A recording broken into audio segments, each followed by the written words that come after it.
N8 headquarters in Philadelphia, here's Lynn Doyle.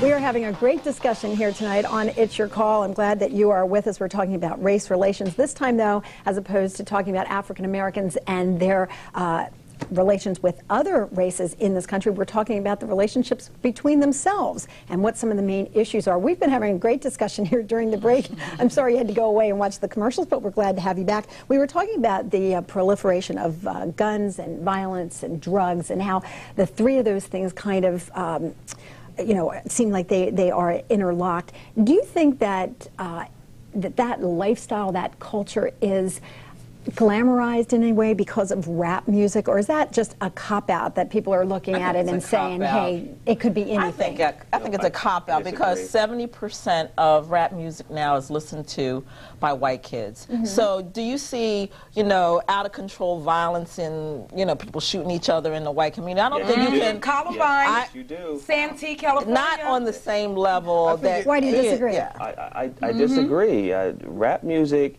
is an irresponsible vice for our community. Some aspects of rap music. I'll agree with that. Some aspects. A majority of the rap music today speaks to how many babies I have, how much money I have, how much drugs I push, how many cars I have. And you take a famous rap star driving around in nice cars with nice jewelry, that are rented. jet longer setting. Drinking Cristal, though, I understand. Not at all. That's another show. That's another show, because he can take on some other macro issues beyond the fact that they don't want him to have Cristal.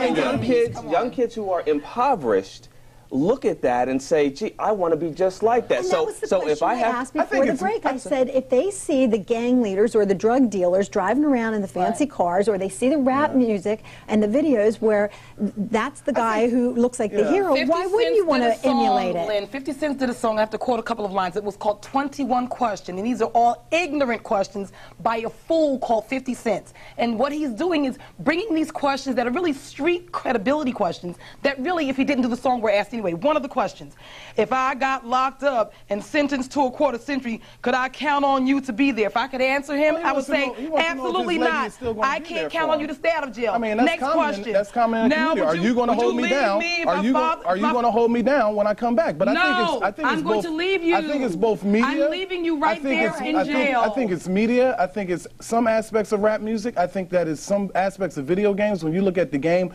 Grand Theft Auto, you take the car, you rape the woman. I think that's violent. I think that is some aspects of hip-hop, because you have the other aspects of hip-hop. When you look at Public Enemy, you look at KRS-One, who talks about love. You look at aspects of Nas. I mean, so I don't think that it's just one, you know, it's just hip-hop itself. I think that you look at the fact that we look at some of these movies. Some of these movies are violent. So and I think what happens is the culture and the kids become desensitized. Just on the rap music? I don't think we just put it on hip-hop. But it's not just hip-hop. Excuse me.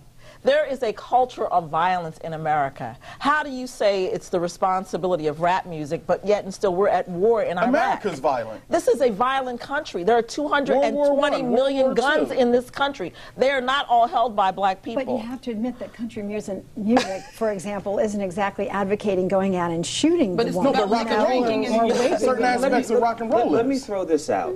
And heavy metal. Blacks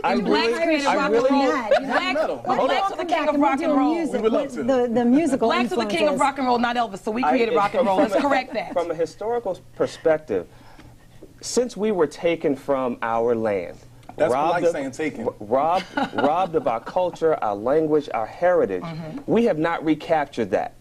And in a sense, since we don't have that foundation in culture, our original culture, we're pretty much susceptible to anything. Absolutely. So whatever a rapper puts on as fashion, we emulate. Whatever a rapper says to do, we go out and do. And it's amazing. Even athletes, whatever athletes wear, we see our young children in our inner cities emulating that. That comes from a deficit, and I would agree in some instances, but I think that comes from a deficit model, because a lot of times it's similar to, we hear a lot of people talk about, why would you give your kid a $200 pair sneakers? I can both understand that, and there's aspects of it that I don't understand. In one sense, I understand, because that kid has poor self-esteem, and Ms. Johnson really feels as though buying him that $150 pair of Air Jordans is going to increase his self-esteem. What I think we as the healthier people in the village can do, and I'm not saying that a lot of of our parents are not unhealthy, but I think what we can do is say, hey, Ms. Johnson, take that $150, save that. There's a summer camp coming up where you can send your son and you can send your daughter to learn certain things like aerospace dynamics, learn some things that are going to take your son or take your daughter to a place where they're going to be self-sufficient. And I think what happens is, you know, some of us adults, we see certain things. You know, professionals, they see Coach bags. We like a certain type of car. And so I don't want us to get caught up in an aspect of elitism where we say, you know, you shouldn't want However, there's nothing wrong with a $200 pair of sneakers if you can afford it. If you're not buying those sneakers, at the expense of paying.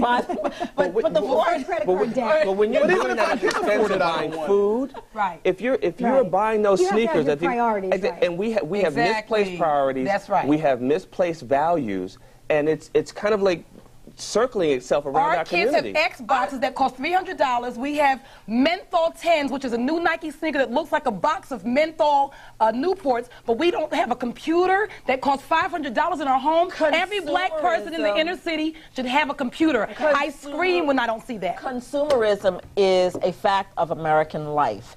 When 9/11 happened, the first thing that President Bush told us to do was go out and spend money. And so they're just being patriotic. Entrepreneurship is the spirit of America. Thank you. Let's go back to the focus of this segment, which was influence. I was talking about rap music and whether or not it has a huge influence over the African American community. What are the things that should be influencing all communities? And we talked about the decline of the influence of the church. I think that, you know, the church is definitely has to step up and get back to its original intent, which was the intent of being a social change agent. And so you can also preach a doctrine of, you know, spirituality and things of that nature, but I also think that, you know, you have to meet people where they are. And so you can save people's lives, you can save people's souls, but I think it's also essential to save their lives too. I think the church needs to be on the front lines in the African American community as it relates to HIV and AIDS. It needs to be on the front lines in the African American community as it relates to gun violence. The fact that we don't have fathers in the household, the fact that a lot of African American parents are having children but don't know how to be parents. And I think what has happened is the church has gotten away from that, and they've ushered in a new whole aspect of prosperity preaching. And for me, I can't really tell the difference between the preacher and the pimp. Exactly. Oh yes, I can. I really can. The preacher has more women. And in my neighborhood, the churches have gates that are as high as the building around it, so you're scared of me. It makes me want to scream when I drive down Chancellor Avenue and the church has a gate as big as the building. It tells me you're locking me out. You're not welcoming me. This is a problem. Isn't that protecting itself? I mean, if you love God, God will protect you. If you're a church, God loves you. If the thugs are attacking churches now, which we have seen all across the country in all communities, if a church believes in God, don't churches have that responsibility to protect what they have? I think the church has a responsibility to go from outside the walls of the church. Just say to the criminal, come on in? That's correct. The church that I attend has an HIV program. It has a program where they're teaching young girls how to sew, how to knit, how to cook. And I know, so I'm saying I think that can be a model. Okay, exactly. I have to take a break. I'm sorry. I hate to keep interrupting you. It's such a great conversation, but we do have to pay the bills. Talk about consumerism. We will take a break here, and we are giving you an opportunity to tell us what you think about this very important dialogue. What are the issues that are most important to the black community today? If you want to tell us, you can email me. You can still take our web poll at cn8.tv and tell us what the most predominant, most important issues are within the African American community.